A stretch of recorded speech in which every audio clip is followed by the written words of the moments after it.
this week's episode, what we want to look at is a very core principle. And it's to take the idea that in the world there's only really a couple of different kinds of attacks. So you have straight attacks and round attacks. If you think about it, whether it's a push or a lapel grab or a throat grab, it's all the same kind of thing. It's something coming in straight. Of course, it gets a little bit more ballistic when it turns into a jab, but it's still the same kind of thing. So whatever it is that's coming in as a straight arm, I want to try and clear to the outside. And from that position, that's when we do the moves from our kata.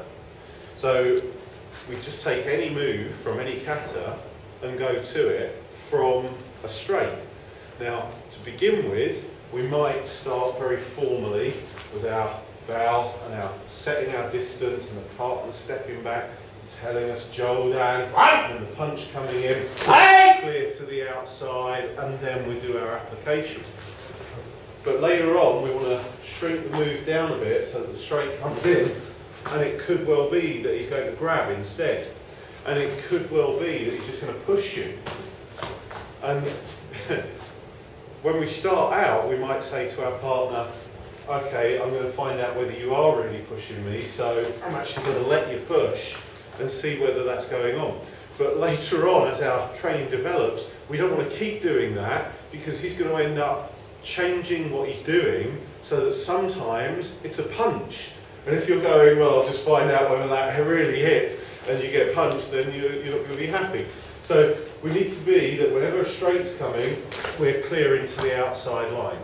And from here, you then do your application. So any move, any kata, we work from there.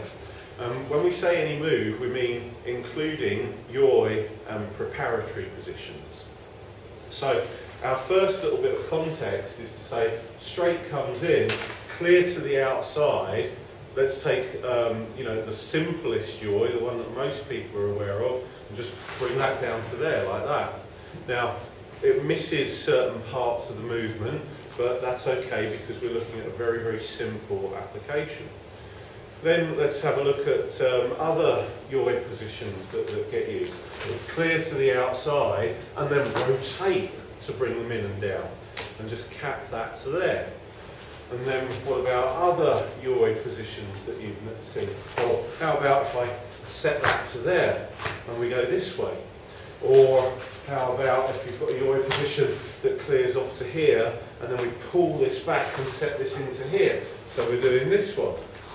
Or how about if we've got the yoi position that shoots that through to here and then we go to do something like the start of Kushanku or Kankudai, where we bring this round and then what? Then we lift it and rotate.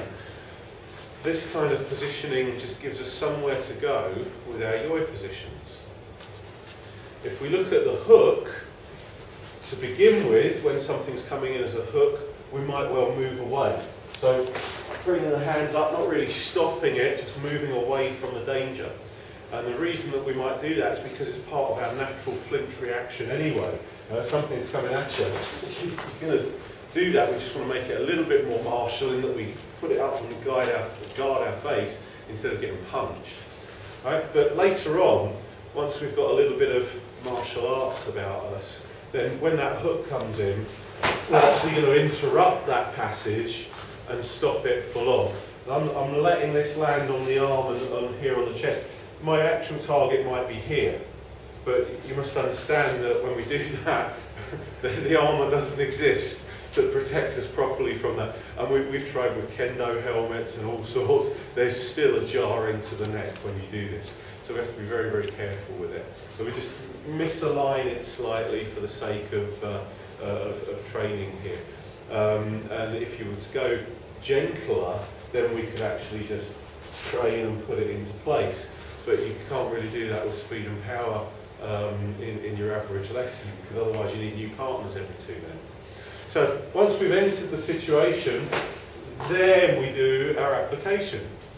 Right, so you have your irimi, your entry, and then the application. So what, if we were just looking at yoi, then there's your standard sort of yoi, and if he comes down, bring this down, and then what? We make the yoi from the Naihanchi series or Nahate kata, and then you get the yoi from the Gion family up to here like this. Or what about the, you know, there's an empty yoi position right there. Or if we were to have the, now we go Kyanku or Kushanku with the lift. The point is that you enter the situation and then do whatever move it is you're trained to do. And some people are going to say, well, you know, how come he just doesn't hit you with his other hand? So we have to reach a point where we say, okay, training with a partner, trusting each other, go for it. You're going to try and hit me with both hands. It's going to go 1, 2.